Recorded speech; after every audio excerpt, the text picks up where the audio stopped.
am at the Pebeo, There's and I want stuff to show you some coming examples later this of year. This is called Moon, But and look at lining and filling in. I don't think there's anything here.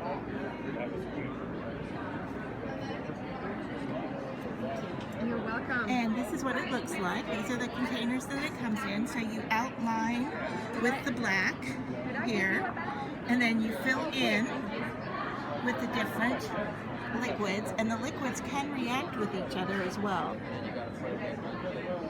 Do you want a live reaction? Sure. So that's just vitriol. Here, let's just put a bit more. This one has been lightened with the lightning medium. And now I'm gonna put a little bit of moon right here on top, just a drop, and then you will see the reaction happening pretty much instantly. Oh, sure. See how they're kind of expanding and making cells, and you don't have to add anything. Everything's in that bottle.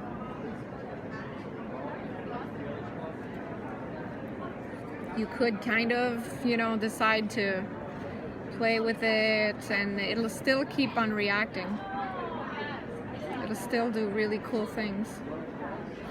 Okay, I'm just gonna. And you come back 24 hours later, and it's totally different. That's amazing.